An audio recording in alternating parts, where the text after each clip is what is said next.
제가 어떤 형제에게 이런 내용의 카카오톡을 받은 적이 있습니다. 저에게 너무 감사하고 제 덕분에 힘이 난다는 그런 카톡을 받았습니다. 근데 오히려 제가 그 카톡으로 인해서 제가 더 힘이 나고 제가 가슴속에 무언가로 꽉 찬 느낌을 받았습니다. 우리 성도 여러분들도 옆 사람에게 한번 이렇게 이야기해 보실까요? 당신 덕분에 힘이 납니다. 네, 이 말을 들으시니까 어떠신가요? 가슴에 뭔가가 좀 차오르시나요? 여러분, 말이라는 게 참 묘하죠. 혹시 말의 힘이라는 영상을 보신 적이 있으신가요? 이 양쪽 유리병에 식물을 이렇게 담아 놓고요. 한쪽 유리병에는 부정적인 말만 계속하고 한쪽 유리병에는 긍정적인 말만 계속했다고 합니다. 그런데 이제 어떤 일이 벌어졌을까요? 부정적인 말만 계속했던 이 유리병 속에 있는 식물은 점점점 죽어가는데, 긍정적인 말을 계속했던 쪽에 유리병 안에 있는 식물은 점점 활기를 띠고 살아나게 됐다고, 그런 영상이 말의 힘이라는 영상을 통해서 나옵니다. 유튜브에 말의 힘이라고 치시면은 영상을 보실 수가 있습니다. 여러분, 말에 어떤 힘이 있는 것 같아요. 말에는 어떤 파장 같은 게 있는가 봅니다. 무언가 좋은 말을 하면 이렇게 힘을 북돋아주고 생명을 북돋아주는, 뭔가 살리는 파장이 형성이 되고, 반대로 나쁜 말을 하면 무언가 빼앗고 무언가 죽이는 그런 파장이 형성이 되는 것 같아요. 그래서 좋은 말은요, 그 말을 하는 사람도 듣는 사람도 행복하게 해주고, 그래서 결과적으로 좋은 말은 나도 살고 남도 사는, 서로가 살리게 되는, 살리는 말을 하게 되는 아주 좋은 현상이죠. 그런데 반대로 나쁜 말은요, 듣는 사람도 기분이 나빠지고 마음에 상처를 입고 미움이 생기고 다툼이 일어나게 되지만, 그 말을 하는 사람도 표정을 보면 점점 얼굴이 찡그려지고 나도 모르게 내 안에 화가 생기고 짜증이 나게 되고, 이걸 통제할 수가 없게 되면서 결국에는 나도 힘들어지게 돼요. 그래서 결과적으로 나도 죽고 남도 죽는, 서로가 함께 죽는 일이 벌어지게 됩니다. 그리고 제가 이 말의 힘에 대해서 생각을 좀 하다 보니까 중요한 것이 하나 또 있더라고요. 여러분, 공부할 때요, 가장 좋은 학습 방법이 뭔지 아십니까? 공부할 때 가장 좋은 학습 방법, 그건 바로요, 내가 아는 걸 남한테 가르쳐 보는 거예요. 알려주는 거예요. 자기가 스스로 상대방에게 무언가를 알려주면서 말을 하게 되면서 내가 평상시에 이걸 생각했던 것이 내 머릿속에서 체계화가 되고 정리가 되면서 그게 그때서야 비로소 진짜 내 지식으로 변하게 되더라고요. 그래서 남을 가르쳐주면서 자기가 했던 말들로 인해서 오히려 내가 제대로 된 지식을 습득하게 되는 것이죠. 여러분, 이렇게 말이라는 건요, 생각을 정리하고 체계화 시켜주는 힘을 가지고 있기 때문에 우리가 예를 들어서 오늘 옷 입은 게 이쁘네? 라고 말을 한마디 툭 던지는 순간, 평상시에 내가 저 사람에 대해서 아무 생각이 없었는데 이 예쁘다라는 말을 던지면서 동시에 내 머릿속에 저 사람에 대한 좋은 이미지가 정리가 되고 체계화가 되고 뭔가가 입력이 되는 그런 경험이 있으셨을 겁니다.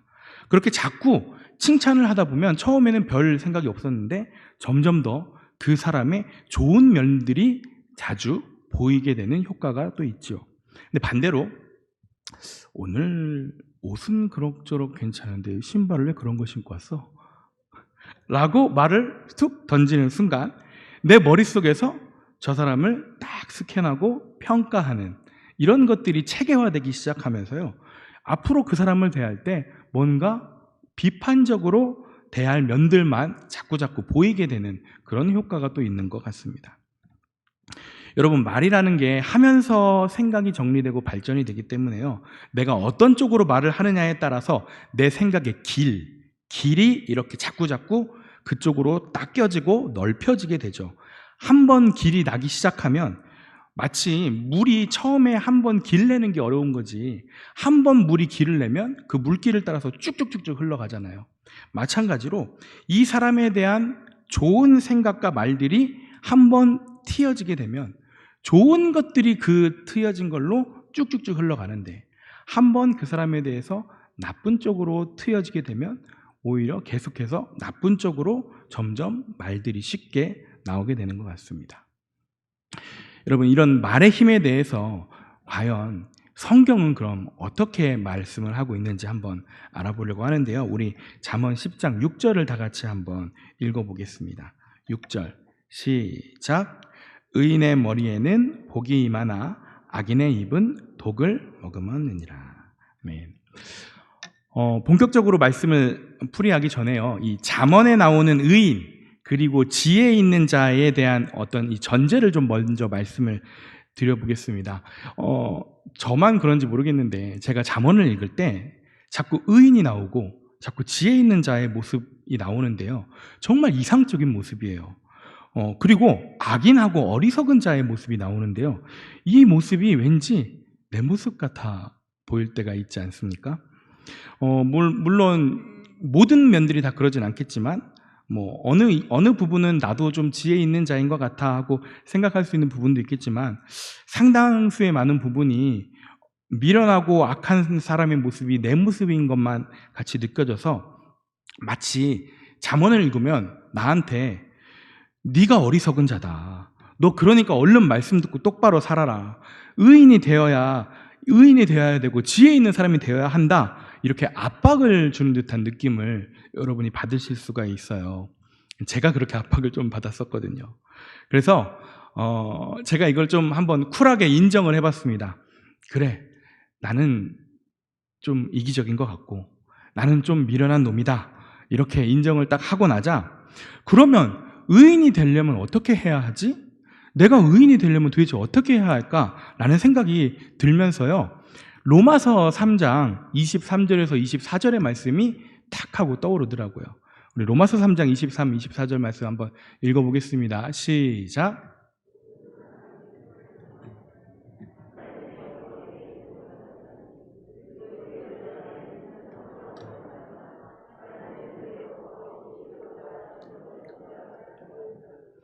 아멘. 여러분, 성경은요, 모든 사람이 다 나같이 이기적이고 미련하고 가능성 없는 죄인이라고 말씀하시면서, 그러나 하나님께서 예수 그리스도의 십자가로 말미암아 그리스도 예수 안으로 들어오는 자들은 다 하나님의 은혜로 의롭게 하심을 얻게 해주신다, 이렇게 말씀하고 계셔요. 여러분, 의인이 되는 조건은 하나님의 은혜죠. 그리스도 예수 안으로 들어가는 것이죠. 그것이 의인 되는 조건이에요. 그러면요, 지금 우리 예수님을 믿는 우리에게는요, 잠언이 묘사하는 의인의 모습은 좀 다르게 다가올 수가 있습니다. 당장 6절에서 보면은 의인의 머리에 복이 임한다고 하는데, 이 말이 마치 내가 열심히 노력해서 의롭게 살면, 그렇게 의인이 되면은 하나님께서 그 머리에 복을 주신다, 이런 식으로 읽기보다는요, 예수님 덕분에 은혜로 의인이 된 나에게 이제부터 내가 갖고 누려야 할 모습에 대해서 설명해 주시는 걸로 읽을 수가 있는 거예요. 여러분, 이게 무슨 말이냐면요, 내가 열심히 노력해서 의인이 되면 하나님께서 복을 주신다, 이거는 보상의 느낌이 좀 강하잖아요. 마치 착하게 살면 복 받아요 하는 것처럼 이런 보상의 느낌이 강한데, 그게 아니라 애당초 의인 자체가 예수님에 의해 은혜로 의인이 되는 것으로 이해하고 읽으면 예수님 때문에 의인도 되고 예수님 때문에 머리에 복도 받는 상황이 되는 겁니다. 그러니까 여러분, 앞으로 잠언 말씀을 읽으실 때 나오는 의인과 지혜 있는 자의 모습, 이것 때문에 나는 왜 의인이 되지 못할까? 내가 왜 이걸 하지 못할까라는 어떤 자책 어린 스트레스는 가능한 받지 않으셨으면 좋겠습니다. 이 의인의 모습을요, 오히려 예수님이 나에게 부어주실 걸로 믿고 그걸 위해서 간구하는, 기도하는 기회로 삼아주시면 좋겠어요. 주님이 나에게 부어주실 겁니다. 주님이 나를 의인으로 만들어 주셨으니 주께서 나에게 역시 그 의인의 머리에 부어주시는 복도 나에게 부어주시리라 믿습니다. 이렇게 기도하면 좋겠습니다. 자, 이제 의인에 대한 전제가 깔렸으니까 본격적으로 한번 말씀을 살펴보겠는데 6절에서 의인의 머리에는 복이 임하지만 악인의 입은 뭐를 머금었다고 기록되어 있죠? 독. 여기서 말하는 독이라는 단어가요, 폭력, 거짓이라는 뜻을 갖고 있어요.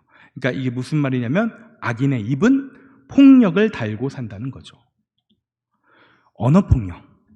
여러분, 요즘 우리 사회에 언어폭력이 대단히 심각하죠. 지금 내 입에 독을 머금었는지, 내 입이 폭력을 머금었는지 아닌지를 알아보려면요, 역지사지로 내가 상대방에게 했던 말을 상대가 나에게 그대로 한다고 생각해 보시면 압니다.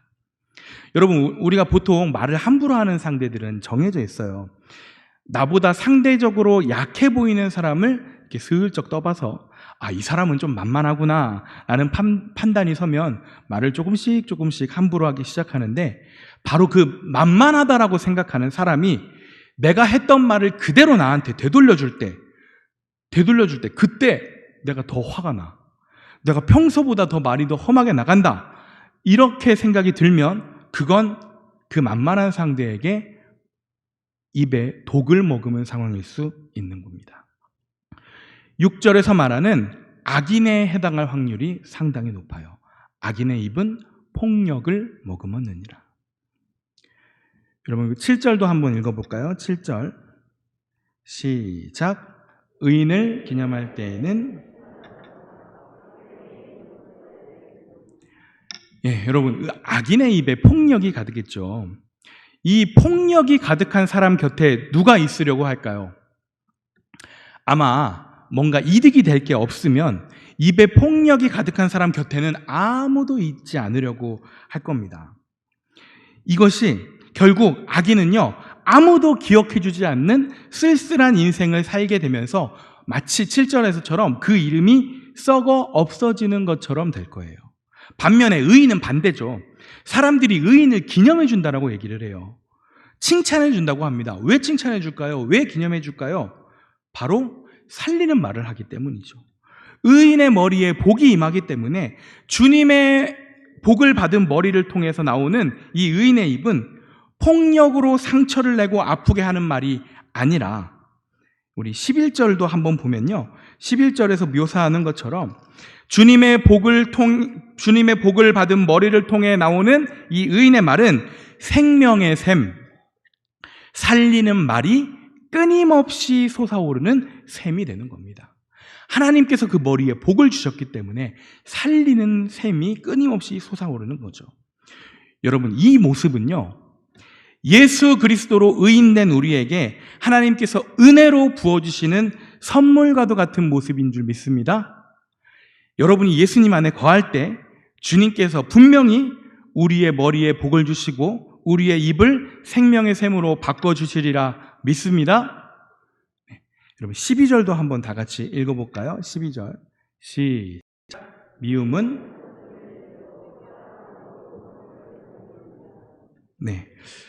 미움이 다툼을 일으킨다고 합니다. 여기서 일으킨다라는 표현에 한번 주목을 해주시면 좋겠는데요, 미움이 다툼을 깨워요. 막 깨워서 일으키는 힘으로 소개가 됩니다. 마치 다툼이 그동안 내 마음속에서 막 잠자고 있었어요. 그런데 이제 이 미움에 의해서 다툼이 깨어나게 되면서 이 다툼이 막 불같이 일어나게 되는 이런 상황을 묘사하고 있는 건데요, 이 불같이 일어나는 미움과 다툼의 불길을 진화하고 덮어주는 방법이 있다고 합니다. 뭘까요? 12절에 사랑이에요. 사랑은 모든 허물을 덮어주죠. 여러분, 여러분의 입에서 살리는 말이 나오느냐, 아니면 상대를 상처 입히는 폭력적인 말이 나오느냐는 바로 지금 여러분 마음속에 있는 사랑과 미움의 정도에 따라서 결정이 됩니다. 내 안에 미움, 꼴보기 싫은 마음, 왠지 모르게 쟤 좀 재수 없는 것 같아, 이렇게 이런 마음이 가득 차 있으면요, 상대에 대해서 어떤 적의를 품는 마음이 여러분을 조종하고 있을 때는 여러분의 입에서 폭력적인 말, 상처 입히는 말이 나올 수밖에 없죠. 아무리 내가 스스로 의지적으로 살리는 말을 하고 싶어도 내 마음속에 미움이 채워져 있으면 그 미움이 나를 제어하고 그 미움이 나를 컨트롤하게 되면서 내 입에 내 의지와 관계없이 독이 나올 수밖에 없습니다. 여러분, 혹시 지금 여러분 마음속에 이 어떤 사람에 대한 어떤 미움이나 악이나 이런 것들이 많으신 분들은 우리 주님께 이 불길을 진화시킬 수 있는 주님의 사랑을 내 마음속에 채워달라고 기도해 주시면 좋겠습니다. 주님께서 주시는 사랑만이 이 미움의 불길을, 다툼의 불길을 완전히 덮을 수가 있어요. 인간의 사랑으로는 한계가 있습니다. 하나님께서 공급해 주시는 완전한 사랑만이 미움을 완전 진화시킬 수 있어요. 그래서 여러분, 주님께서 우리를 의인으로 변화시켜 우리를 의인 삼아 주셨으니까요, 주님께서 역시 주님의 사랑을 우리에게 부어주셔서 우리의 마음속에 미움을 완전 진화시키시고 결국 우리의 입이 생명의 샘, 살리는 샘으로 변화시키실 줄을 믿습니다. 아멘. 미움에 대한 또 다른 말씀이 오늘 본문에 또 있는데요, 우리 18절의 말씀인데, 이 18절 말씀은 성경책보다 우리 화면을 보고 한번 읽어봤으면 좋겠습니다. 화면 18절 말씀, 네, 시작. 거짓말로 미움을 감추는 사람과 남을 중상모략하는 사람은 미련한 사람입니다. 여러분, 18절이요, 성경책에서는 미움을 감추는 사람은 거짓말하는 사람, 남을 중상모략하는 사람은 미련한 사람, 이렇게 두 종류의 사람을 말하는 것 같이 이렇게 성경책에 써 있는데요, 이 거짓말이라는 단어가요, 미움하고 중상모략을 둘 다 수식을 해서 거짓말로 미움을 감추고 거짓말로 남을 중상모략하는 사람은 미련한 사람이다, 이렇게 우리가 해석을 할 수 있어요. 여러분, 어떤 경우에 우리가 미움을 감추게 될까요? 거짓말로 난 너 안 미워해 하고 거짓말로 미움을 딱 감추는 상황. 미워하는 상대가 나보다 힘이 세거나 내 이익과 직접적으로 연관되는 사람이라서 어쩔 수 없이 거짓말로 미움을 감춰야 할 때가 있죠. 이 18절의 말씀을 보면요, 거짓말로 미움을 감추고는 있지만 마음속에 여전히 미움이 가득 차 있기 때문에 그 사람의 입에서 중상모략, 그러니까 미워하는 상대에게 치명타를 주기 위한 폭력적인 말들이 계속해서 나온다고 이야기하고 있어요. 여러분, 이쯤에서 미움이 하는 일들을 종합해서 살펴보면요, 18절에서는 폭력적인 언어인 중상모략을 낳는다고 말씀하시고, 12절에서는 다툼을 일으킨다고 말씀하시고, 14절에서는 이것이 결국 멸망을, 파괴를 불러들인다고 말씀하고 있습니다. 공교롭게도 어제 담임 목사님께서 우리 목자반 단톡방에 뭘 이렇게 영상을 하나 올려주셨어요. 이게 누군가가 미워서 견딜 수 없다면 이렇게 끊어주세요라는 유튜브 강의를 이렇게 공유해 주셨는데요, 담임 목사님이랑 저랑 서로 짠 거 아닙니다. 오해 말아주세요. 네. 이 유튜브 강의에서 이런 말을 하더라고요. 누군가를 미워하는 감정은 결국 나에게 해가 된다고. 그러니까 무작정 미워하는 감정을 덮으라는 게 아니라 미워하는 감정을 분출하는 것 자체가 나한테 해가 되니까 감정을 막 분출하기보다는 숨겨져 있는 내 진짜 욕구를 상대방이 이해할 수 있도록 이렇게 풀어놓는 것이 굉장히 중요하다라는 이런 맥락의 강의였습니다. 여러분, 성경 말씀도 비슷한 맥락인 것 같아요. 성도 여러분, 우리는 다 누군가를 살리는 사람이 되기 원하시죠? 누군가를 죽어가도록 만드는 사람이 되고 싶은 분은 이 가운데 아무도 없을 겁니다. 그렇다면요, 여러분, 미워하는 감정을 품고 말하는 것만큼은 꼭 피해 주시기를 권면합니다. 미워하는 감정이 안에 있다면요, 결국 그 감정을 통해 나오는 말들로 내 몸과 정신도 죽어가게 되고 상대방도 죽어가게 만들어서 내 주변에 다툼과 파괴가 일어나게 되면서 결국 내 삶이 불행해지게 될 거예요. 반대로 누군가를 살리는 사람, 지혜로운 사람, 의인의 삶은요, 하나님께서 그 머리에 복을 주시고 하나님께서 그 마음에 지혜와 사랑과 명철을 부어 주셔서 그 입술을 생명의 샘으로 바꿔주시는 삶입니다. 그동안 폭력적인 말만 하던 어리석은 내 입술을 변화시켜서 사람을 살리는 말이 샘처럼 솟아나게끔 그렇게 해주시는 그 삶, 그 삶이 바로 의인의 삶이에요. 그렇게 우리를 바꾸실 수 있는 능력의 주님이 바로 우리가 믿는 주님입니다. 이 주님의 능력을 신뢰하고 이 주님께서 나를 변화시킬 것을 신뢰하면서 내가 이 의인의 삶을 살기 원합니다. 정말 하나님께서 약속하신 이 잠언에서 약속하시는 이 모든 온갖 의인의 모습들, 그 모습들 나도 누리기 원합니다. 이렇게 한번 기도해 주시면 좋겠습니다. 우리 21절도 한번 읽어보면 좋겠는데요. 21절도 세 번역으로 한번 읽어보겠습니다. 시작. 의인의 입술은 많은 사람을 먹여 살리지만 어리석은 사람은 생각 없이 살다가 죽는다. 21절이 개역개정에서는 의인의 입술이 여러 사람을 교육한다라고 번역을 했지만요, 새 번역에서는 많은 사람을 먹여 살린다라고 번역을 했어요. 여기서 히브리어 라라는 단어가 기본적으로 먹이다라는 뜻이 있는데 풀을 뜯어 먹인다라는 뜻이 있어서 풀을 뜯어 먹이면 목자가 양에게 풀을 뜯어 먹이는구나 라는 이런 뉘앙스가 있어요. 그래서 목자가 양을 먹이는 것이기 때문에 양육하다, 교육하다라는 뜻까지 있어서 이렇게 교육이라고 번역이 되어 있습니다. 여러분, 성도 여러분, 의인의 입술은요, 많은 사람을 먹여 살리는 삶이 됩니다. 많은 사람을 양육할 수 있는 삶이 돼요. 우리 예수님께서 우리 성도 여러분들을 많은 사람을 먹여 살리는 삶이 되게끔 이끌어 주십니다. 하나님께서 부어주시는 의인의 삶이 어떤 삶인지 알고 그 삶을 놓고 기도하는 자, 그 기도가 말씀을 놓고 말씀에서 약속하신 그 의인의 삶을 놓고 기도할 때 그 어느 때보다 하나님께서 그 응답을 속히 들어주실 줄 믿습니다. 마지막으로 우리 22절의 말씀이 의인의 삶에 대해서 정리를 해주는 것 같은데요, 여호와께서 주시는 복된 삶은요, 총체적으로 정리를 했을 때 여호와께서 주시는 복된 삶은 사람을 부하게 하는 복, 사람을 풍성하게 살리는 복된 삶입니다. 여러분, 다시 말씀드리지만 이런 의인의 삶을 놓고 기도해 주십시오.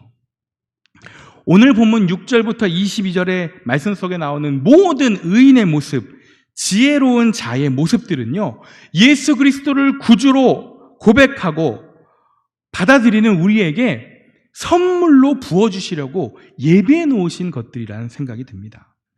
내 안에 있는 미움들이 주께서 주시는 사랑으로 완전히 진화되고 내 속에서 나오는 모든 말이 사람을 먹여 살리는 생명의 꼴을 먹이는 그런 삶. 나는 할 수 없지만 주님은 가능하십니다. 주께서 우리에게 성령을 부어주시면 나 같은 죄인도 의인의 삶을 누릴 수 있습니다. 이런 의인의 삶을 사모하고 간구하며 간절히 기도하는 산도교회 성도들이 되기를 주님의 이름으로 축원합니다.